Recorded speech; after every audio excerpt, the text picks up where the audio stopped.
tiện đi mình nghe tờ lấy là vọt street chẳng vậy chẳng á bảo dù là hai ai đi tầm biêm pe tờ lấy hay như chẳng á dân do con dân tờ lấy tờ mở kem mơ ai chẳng tao của mơ nó còn tiktok hay là còn youtube ấy nó khơi nghiệp khơi miên đôi chia miên là bám miên khao miên ấy nhằm chẳng kem tại chơi tới trong lòng cơn tờ lấy ta ở score cái score em mơ kem mơ ai chẳng tao đến giờ tờ mơ ác nét hai nhâm nặng ban tờ cái này nè khác hay nặng nhắm ấy khác đi bộ tầm tính cái chục ban ngày môn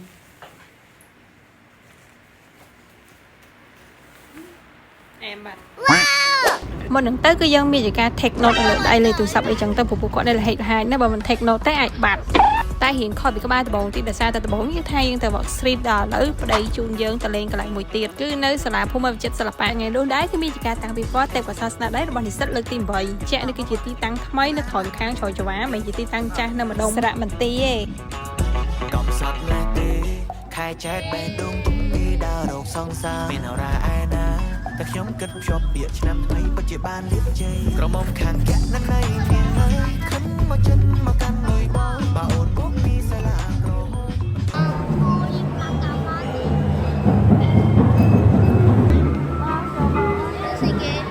Playខ្មែរនេះតែដែលយើងចូលទី1នេះគឺមហាវិទ្យាល័យតន្ត្រីមានទាំងភ្លេងខ្មែរមានទាំងភ្លេងបែបសម័យយើងចូលដំបូងនេះគឺថាមានជាឧបករណ៍ភ្លេងបែបសម័យឬពួកគាត់ផងលេងហ្នឹងហើយខាងក្នុងគឺមានតាំងជាឧបករណ៍ភ្លេងបែបបុរាណខាងមុខឧបករណ៍ភ្លេងនីមួយៗគឺមានដាក់ឈ្មោះដើម្បីយើងងាយយល់ហើយនឹងស្គាល់បន្ថែមទៀតថាភ្លេងប្រពៃណីខ្មែរ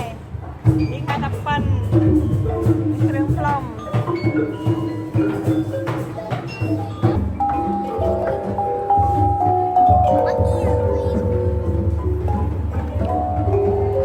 ហើយលើកនេះផងដែរគេឲ្យយើងកាន់ឧបករណ៍ភ្លេងហ្នឹងយើងអាចលេងវាយលេងមួយអញ្ចឹងទៅក្មេងៗគាត់ចូលចិត្តមកកាន់គោះហ្នឹងនិយាយថាបានកាន់អាដងមួយហ្នឹងវាថាដើរគោះគ្រប់ឧបករណ៍ភ្លេងគេហ្មង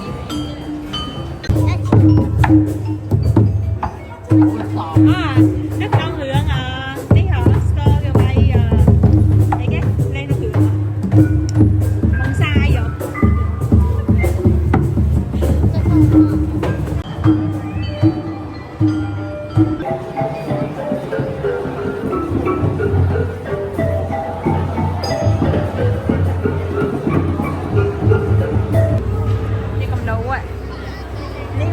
គេដាក់ឈ្មោះអ្នកគូគូសៀងផលមានឈ្មោះអ្នកគូកុំប៉ះហេកន្លែងទីតាំងគេនេះថប់ខ្ពស់ហើយតិចទៀតមិនបាច់ដាក់ទឹកហាលគឺចូលទៅដល់គឺតិចស្អាតខែចែកផងថាបើខែតិចទៀតនឹងតិចយ៉ាងណាទេ What's that នេះឈ្មោះនេះស្ដាច់យើងនោះក៏ស្ដាច់យើងដែរ Four of them គេធ្វើដោយសារស្ដាច់យើងសកលហើយអញ្ចឹងនិយាយពីថាម៉ែនេះគឺដូចកាយហ្មងដើរពយល់ដើរប្រាប់មួយឲ្យគាត់យល់អញ្ចឹងណាហើយណាមួយហ្នឹងខ្ញុំឃើញកូនខ្ញុំរៀងចាប់អារម្មណ៍ដែរអញ្ចឹងយើង detail មួយតាមអ្វីដែលគាត់សួរយើងថានេះស្អីអានោះស្អីអញ្ចឹងទៅយើងប្រាប់គាត់ទៅដើម្បីឲ្យគាត់ងាយយល់និងស្គាល់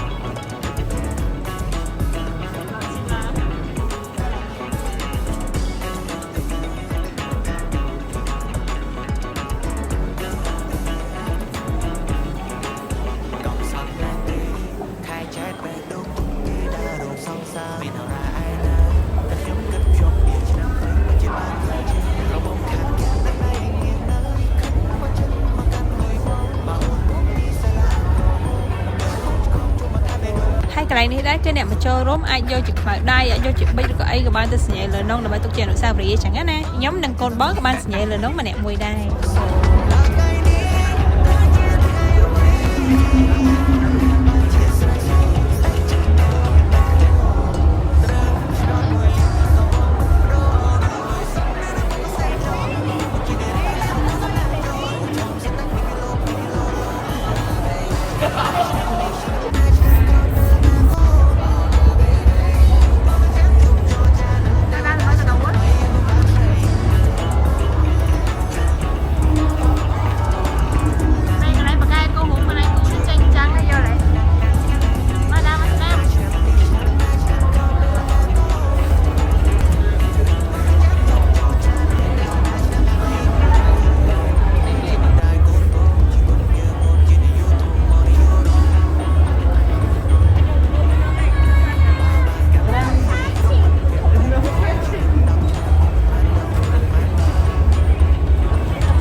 រាប់នៅក្នុងនេះដែរគឺគេមានជាការបង្ហាញលក្ខណៈថាហូលប្រមួងហើយនឹងដំបាញរបស់ខ្មែរយើងក្នុងបន្ទប់នីមួយៗគឺមានការតាំងផ្សេងគ្នាខ្លះមានតាំងជាសម្លៀកបំពាក់កម្មាខ្សែបន្ទប់ខ្លះមានតាំងដូចជាមុខពាក់សម្រាប់សម្ដែងល្ខោនអី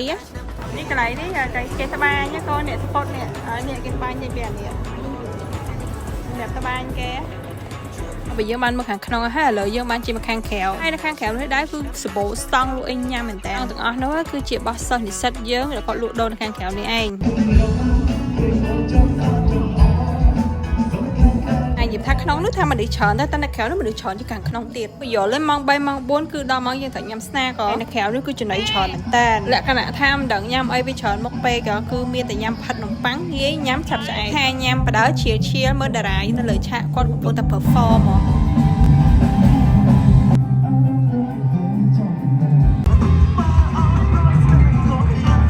ហើយសំខាន់ឯងផងថតផងស្អាតដែរកាត់មកកាមេរ៉ានេះមួយថ្ងៃថតអត់ដែរណាគាត់ឯងចាប់ទាញកាមេរ៉ាភ្លាមដើម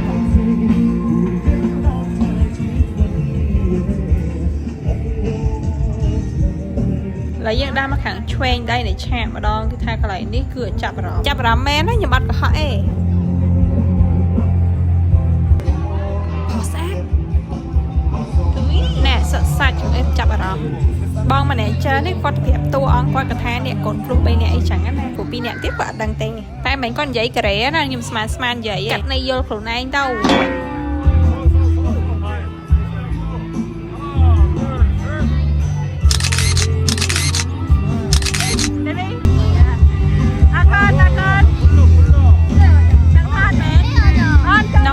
មានជាការថតម្ដងហើយឥឡូវគេសុំថតម្ដងទៀតចឹងមានដេញកូនចូលឲ្យទៅថតម្ដងទៀតម៉ែមិនបានថតអត់ទៅឲ្យកូនបានថតចឹងនិយាយថាថ្ងៃនេះយើងទៅមួយប្តីចឹងយើងកុំប្រសិទ្ធផ្សាយពេកចាំទៅម្នាក់ឯងចាំយើងប្រសិទ្ធផ្សាយអីចឹងណា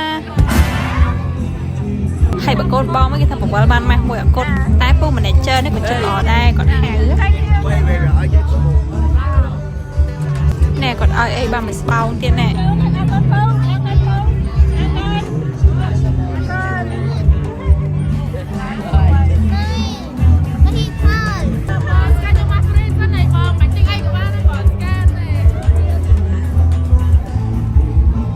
យើងដែរហើយយើងចេញពីសាកលវិទ្យាល័យវិទ្យាសិល្បៈហើយនឹងទៅមកកន្លែងទៀតគឺទៅ Walk Street តាម plan របស់យើងនឹងឯង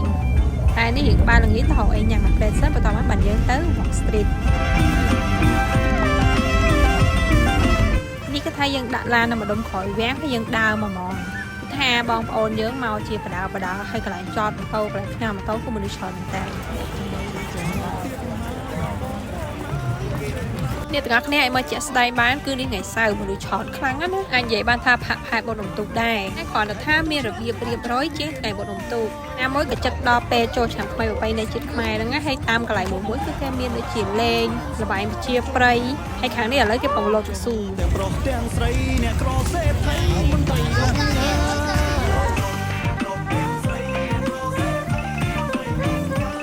អ្នកក្រអ្នកស្រីអ្នកថៃចំការលេងឆ្នាំថ្មីទូទាំងរំថាមករំលេងឆ្នាំ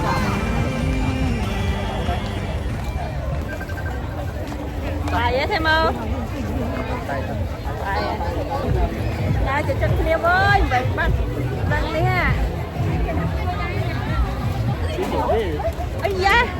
ដួលណៃថាជាប់តែមើលកូនទៅភ្លេចមើលអីដល់ក្រោយខ្នងនេះពីណាគេស្គាល់គាត់ខ្លាំងតែចិត្តគ្នាគាត់vậy sao tụi nó chỉ được biết thôi nó nè nó mò đây ra lên bay cũng ra lên bay ឃើញតដើរលេងកន្លែងមនុស្សច្រើនចឹងមែនតែភ្នែកម៉ែឪគឺដូចអាបមែនតិចណាកូនដល់4នាក់ឲ្យដើរទៅលឺសុទ្ធតែគេប្រកាសថាបាត់ខ្វេចឹងណាថាម៉ែនេះអត់ហ៊ានប្រហែលហ្មងđâyដើរស្លុយហ្មងអត់មានមកក្រោយសោះណាគាត់ទៅនេះមកថតឃើញ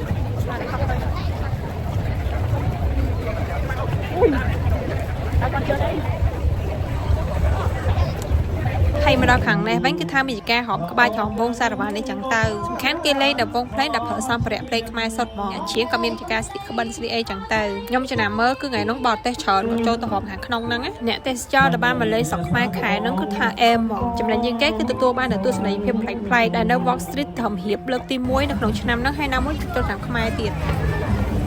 លក់ដាច់សឹងតែគ្រប់តូបហ្មងហើយអ្នកលក់មកតបហ្នឹងណាគឺមានការរៀបចំមានរបៀបរៀបរយល្អ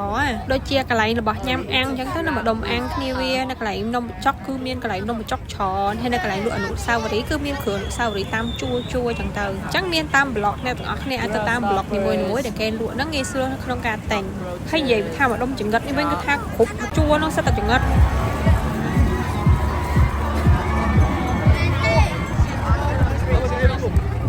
Vamos.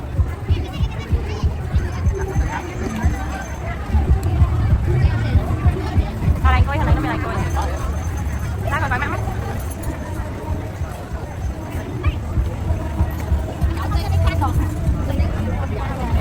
Có bò đó.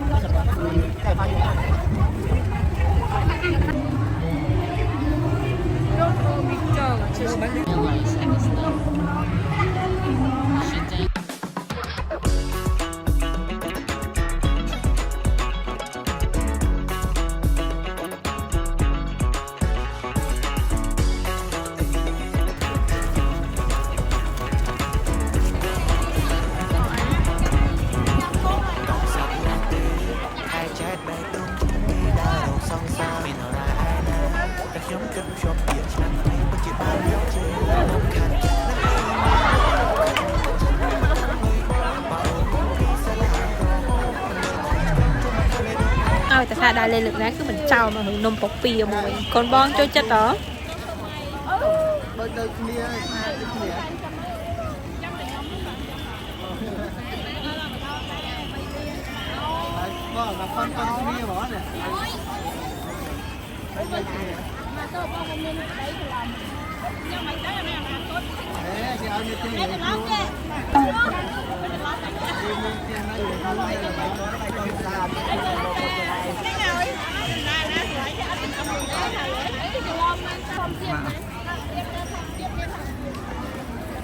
ដូចយើងធ្លាប់ប្រាប់អ្នកទាំងអស់គ្នាយ៉ាងគឺថាឲ្យតላይលេខលើកណាគឺត្រូវបានគេចាប់សម្ភាសរហូតនេះខ្ញុំបានថតនៅពេលខ្ញុំដើរបរទេសសុំថតរូបពួកគាត់អ្នកផ្សេងសុំថតរូបពួកគាត់ចឹងណា vlog របស់យើងគឺចាប់តែប៉ុណ្្នឹងឯងអរគុណអ្នកទាំងអស់គ្នាបានទស្សនាវីដេអូនេះកុំភ្លេចជួយ like subscribe channel ខ្ញុំមួយផងអរគុណច្រើនបាយបា